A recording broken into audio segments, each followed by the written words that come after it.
Railway with Shyam YouTube channel पर आप सभी लोगों का स्वागत है। आज के इस वीडियो के माध्यम से मैं आप सभी लोगों के लिए एसएससी एमटीएस और हवलदार भर्ती परीक्षा 2025 को ध्यान में रखते हुए जो हमारी पीवाईक्यू प्रश्नों की सीरीज चल रही है, उस सीरीज में आज का अपना ये सेट संख्या हो जाती है 79। और आज का जो पेपर होने वाला है वो पेपर 13/9/2023 की प्रथम पाली का ये पेपर होने वाला है। तो आज की पाली में जो जीके के 25 प्रश्न पूछे गए थे वो मैं आपको इस वीडियो के माध्यम से कवर कराने वाला हूं। तो आज की इस वीडियो को आपको शुरू से लेकर के एंड तक फुल वॉच करते रहना है। वीडियो पसंद आए तो प्लीज़ वीडियो को लाइक और चैनल को आप लोग सब्सक्राइब करना बिल्कुल ना भूलें। चलिएगा फिर शुरू करते हैं बिना कोई टाइम वेस्ट करे। तो पहला प्रश्न आ जाता है कि भारत की जनगणना 2011 के अनुसार भारत की कुल जनसंख्या कितनी थी। तो बताओ कितनी थी लगभग। तो आपको पता है कि प्रेजेंट टाइम में तो जनसंख्या बहुत ज़्यादा हो गई, लेकिन 2011 के अनुसार आपको बताना है। तो उस समय थी ये 121 करोड़, यानी पहले का दूसरा ऑप्शन देने वालों का राइट आंसर हो जाएगा। प्रश्न संख्या 2 है आपके सामने कि छाऊ भारत की एक प्रमुख नृत्य परंपरा है। निम्नलिखित में से किस भारतीय राज्य में यह नृत्य शैली प्रचलित नहीं है। तो बताओ ये किस में प्रचलित नहीं है। 2 नंबर प्रश्न का राइट आंसर क्या हो जाएगा। तो छाऊ है ये मध्य प्रदेश में प्रचलित नहीं है, जबकि उड़ीसा, पश्चिम बंगाल, झारखंड में ये नृत्य प्रचलित हो जाता है। 2 का चौथा ऑप्शन देने वालों का राइट आंसर हो जाएगा। अगला प्रश्न पर संख्या 3 आ जाता है कि नवंबर 2022 में कौन सा राज्य मानसिक स्वास्थ्य और सामाजिक देखभाल नीति को मंजूरी देने वाला पहला उत्तर पूर्वी राज्य बन गया। तो बताओ कौन बन गया पहला उत्तर पूर्वी राज्य। 3 का राइट आंसर आपको बताना है। 3 का तो ये बन गया मेघालय। 3 का दूसरा ऑप्शन देने वालों का करेक्ट आंसर हो जाएगा। प्रश्न संख्या 4 है कि विशाखापत्तनम बंदरगाह किस राज्य में स्थित है। तो बताओ कहाँ पर पड़ता है ये विशाखापत्तनम बंदरगाह। 4 का राइट आंसर क्या हो जाएगा। तो ये आंध्र प्रदेश में स्थित हो जाता है। 4 नंबर प्रश्न का दूसरा ऑप्शन देने वालों का राइट आंसर हो जाएगा।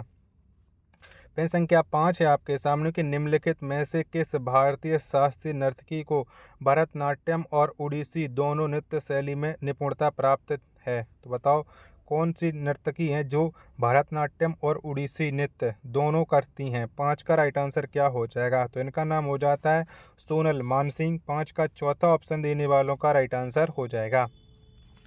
नेक्स्ट प्रश्न पर संख्या 6 की बैरी मार्शल और रॉबिन वॉरेन ने किस बैक्टीरिया की खोज की थी जो मानव पेट में निवास करता है और लंबे समय तक पेट के ऊपरी हिस्से में छाले का कारण बनता है। तो बताओ किस बैक्टीरिया खोज की थी। 6 का आंसर आपको बताना है। 6 के चारों ऑप्शन आपके स्क्रीन पर शो हो रहा है। तो इस बैक्टीरिया का नाम हो जाता है हेलिकोबैक्टर पाइलोरी, यानी 6 का दूसरा ऑप्शन देने वालों का राइट आंसर हो जाएगा। वीडियो पसंद आ रही होगी तो प्लीज़ वीडियो को लाइक और चैनल को आप लोग सब्सक्राइब करना ना भूलें। 7 नंबर का प्रश्न है कि निम्नलिखित में से किस राज्य में मानसून सर्वप्रथम आता है। तो बताओ इनमें से कौन से राज्य में सबसे पहले मानसून आता है। 7 का राइट आंसर आपको बताना है। तो केरल राज्य में सबसे पहले मानसून आता है। 7 का तीसरा ऑप्शन देने वालों का राइट आंसर हो जाएगा। 8 नंबर का प्रश्न है कि भारत में सूक्ष्म वित्त क्षेत्र में एक प्रमुख प्रवृत्ति क्या है। तो बताओ माइक्रो फाइनेंस में क्या है।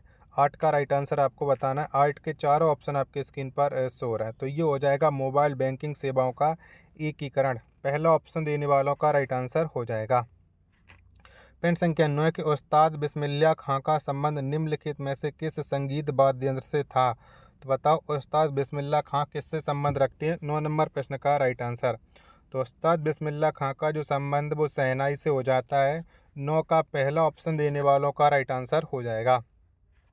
10 नंबर का प्रश्न आ जाता है कि प्रसिद्ध कोयला खनन क्षेत्र कोरबा भारत के किस राज्य में स्थित है। तो बताओ कोरबा है वो कहाँ पर स्थित है। 10 का आंसर आपको बताना है। तो कोरबा जो कोयला खनन क्षेत्र है ये छत्तीसगढ़ राज्य में स्थित हो जाता है। 10 का तीसरा ऑप्शन देने वालों का करेक्ट आंसर हो जाएगा। 11 नंबर का प्रश्न कि संतुलित बजट से आप क्या समझते हैं। तो बताओ क्या समझते हैं आप संतुलित बजट से। 11 का आंसर आपको बताना है। तो व्यय राजस्व के बराबर है, ये संतुलित बजट से हम समझते हैं। 11 का दूसरा ऑप्शन देने वालों का राइट आंसर हो जाएगा। 12 नंबर का प्रश्न आ जाता है आपके सामने कि राजगीर महोत्सव इतिहास, धर्म, कला और संस्कृति का सुंदर प्रतिनिधित्व है। यह डॉट डॉट में मनाया जाने वाला 3 दिवसीय उत्सव है। तो बताओ ये कहाँ पर मनाया जाता है? राजगीर महोत्सव। 12 का राइट आंसर क्या हो जाएगा? तो आप नाम से ही अंदाज लगा सकते हैं कि ये बिहार में होगा। 12 का चौथा ऑप्शन देने वालों का राइट आंसर हो जाएगा। 13 नंबर का प्रश्न है आपके सामने कि प्रसिद्ध उपन्यास the God of small things dot dot द्वारा लिखा गया है। तो बताओ इसे किसने लिखा है? The God of small things उपन्यास को। 13 का राइट आंसर क्या हो जाएगा? तो इस उपन्यास के जो लेखक हो जाते हैं वो अरुंधति राय हो जाती हैं। 13 का चौथा ऑप्शन देने वालों का करेक्ट आंसर हो जाएगा।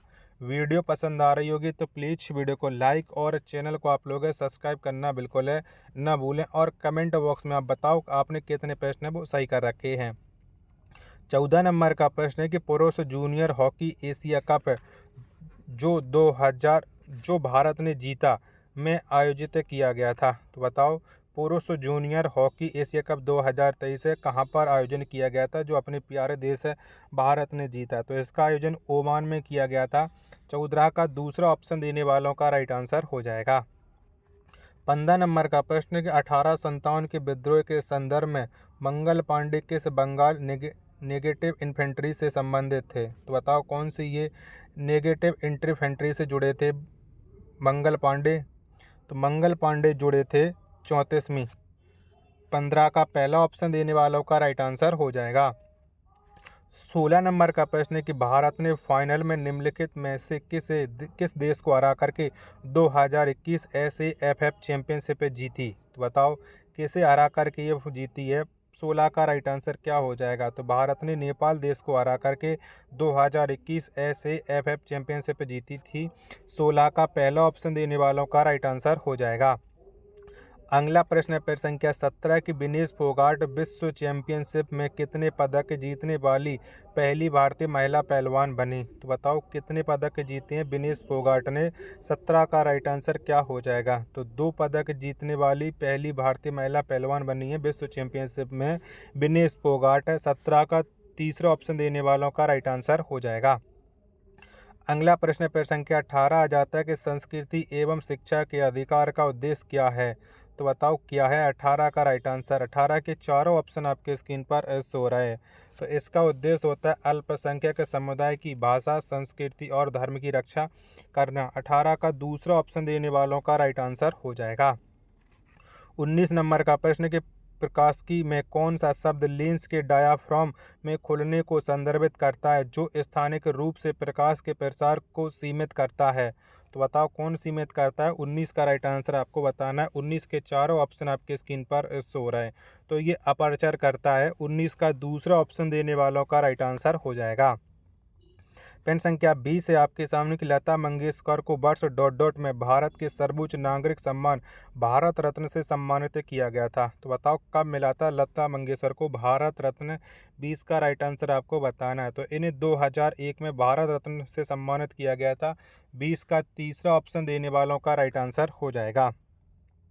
अगला प्रश्न प्रश्न संख्या 21 आ जाता है कि Nirmala Padikkar co dot dot नृत्य शैली में उनके योगदान के लिए संगीत नाटक अकादमी से सम्मानित किया गया। तो बताओ किस नृत्य से जुड़ी हैं निर्मला पडिक्कर जिन्हें संगीत नाटक अकादमी पुरस्कार 2023 में मिला था? 21 का राइट आंसर आपको बताना है। 21 के चारों ऑप्शन आपके स्क्रीन पर ये रहे। तो इनका जो संबंध हो जाता है वो हो जाता है मोहिनी अट्टम से। यानी 21 का पहला ऑप्शन देने वालों का करेक्ट आंसर हो जाएगा। वीडियो पसंद आ रही होगी तो प्लीज़ वीडियो को लाइक और चैनल को आप लोग सब्सक्राइब करना न भूलें। 22 नंबर का प्रश्न कि राजघाट स्मारक किस राज्य में स्थित है? तो बताओ कहाँ पर स्थित है ये राजघाट स्मारक? 22 का आंसर आपको देना। तो ये दिल्ली में स्थित हो जाता है। 22 का तीसरा ऑप्शन देने वालों का राइट आंसर हो जाएगा। पेन संख्या 23 है आपके सामने कि 1939 के त्रिपुरी कांग्रेस अध्यक्ष चुनाव में पट्टाभी सीतारमैया से हार गए थे। तो बताओ कौन हार गए थे पट्टाभी सीतारमैया से? 23 का आंसर आपको देना है। तो 1939 के त्रिपुरी कांग्रेस अध्यक्ष के चुनाव में पट्टाभी सीतारमैया से जो हारे थे वो सुभाष चंद्र बोस है। 23 का तीसरा ऑप्शन देने वालों का राइट आंसर हो जाएगा। पेन संख्या 24 है आपके सामने कि वेटिंग फॉर अ वीजा किसकी आत्मकथा का शीर्षक है? तो बताओ ये किसकी आत्मकथा हो जाती है? Waiting for a visa. 24 का राइट आंसर क्या हो जाएगा? तो ये आत्मकथा का शीर्षक हो जाता है डॉक्टर भीमराव अम्बेडकर का। 24 का तीसरा ऑप्शन देने वालों का करेक्ट आंसर हो जाएगा। फिर संख्या 25 से आपके सामने कि जम्मू और कश्मीर पुनर्गठन अधिनियम किस वर्ष पारित किया गया था? तो बताओ कब पारित हुआ था? 25 का आंसर आपको बताना है। तो जम्मू और कश्मीर पुनर्गठन अधिनियम ये 2019 में पारित किया गया था। 25 नंबर प्रश्न का पहला ऑप्शन देने वालों का राइट आंसर हो जाएगा। वीडियो अगर आपको पसंद आई होगी तो प्लीज़ आप लोग वीडियो को लाइक और चैनल को आप लोग सब्सक्राइब करना बिल्कुल ना भूलें। मिलते पर अपने एक और नेक्स्ट वीडियो के साथ, तब तक के लिए धन्यवाद।